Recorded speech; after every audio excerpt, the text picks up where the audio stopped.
ভারতীয় নৌসেনা আধিকারিককে মুক্তি দিল কাতার। গুপ্তচর বৃত্তির অভিযোগে গত বছর মৃত্যুদণ্ডের সাজা ঘোষণা করেছিল কাতার আদালত। পরে ভারত সরকারের অনুরোধে প্রথমে মৃত্যুদণ্ডের স্থগিতাদেশ, পরে তাদের সম্পূর্ণ মুক্তি দেওয়ার সিদ্ধান্ত নেওয়া হয়। এই বিষয়ে আরো বিস্তারিত কথা বলবো। আমাদের সঙ্গে রয়েছে আমাদের প্রতিনিধি সত্যজিৎ। দেখো, যেমনটা জানা যাচ্ছে, মৃত্যুদণ্ডে সাজাপ্রাপ্ত ৮ প্রাক্তন ভারতীয় নৌসেনা আধিকারিককে মুক্তি দিল কাতার। বিস্তারিত কি জানা যাচ্ছে?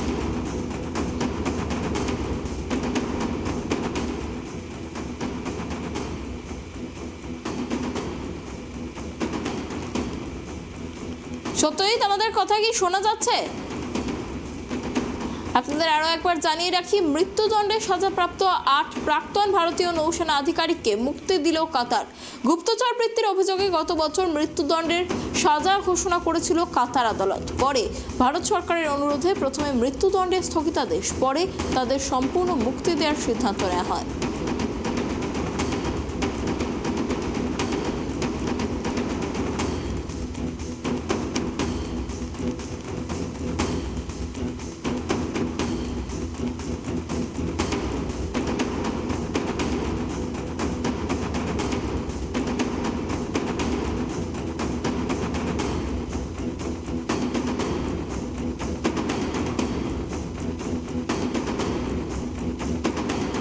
সাজাপ্রাপ্ত ৮ প্রাক্তন ভারতীয় নৌসেনা আধিকারিককে মুক্তি দিল কাতার। গুপ্তচর বৃত্তির অভিযোগে গত বছর মৃত্যুদণ্ডের সাজা ঘোষণা করেছিল কাতার আদালত।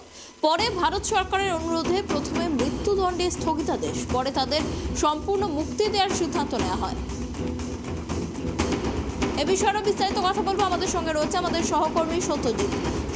দেখো, যেমনটা জানা যাচ্ছে, মৃত্যুদণ্ডের সাজাপ্রাপ্ত ৮ প্রাক্তন ভারতীয় নৌসেনা আধিকারিককে মুক্তি দিল কাতার। বিস্তারিত কি জানা যাচ্ছে? দেখো অনন্যা, এই ৮ ভারতীয় নৌসেনা আধিকারিককে আটক করেছিল কাতার সেনা। এরপর থেকেই তোমার কাতারের আদালতে কিন্তু মৃত্যুদণ্ড দেওয়া হয়। অভিযোগ করেছিল কাতার, যেটা অভিযোগ করেছিল, এই ৮ নৌসেনা আধিকারিক নাকি ইসরায়েলের হয়ে চরবৃত্তি করছে। এই অভিযোগে তাদের কিন্তু মৃত্যুদণ্ড দেওয়া হয়। গত ২৬শে অক্টোবর কাতার একটি আদালতে কিন্তু এদের মৃত্যুদণ্ড দেওয়া হয়। এরপর ভারতের তরফ থেকে আন্তর্জাতিক আদালতে আবেদন করা হয়। প্রথমত মৃত্যুদণ্ড স্থগিত দেওয়া হয়। স্থগিতের পর অবশেষে আজ যেটা জানা যাচ্ছে, এই ৮ ভারতীয় নৌসেনা আধিকারিক কিন্তু মুক্তি দিয়েছে কাতার।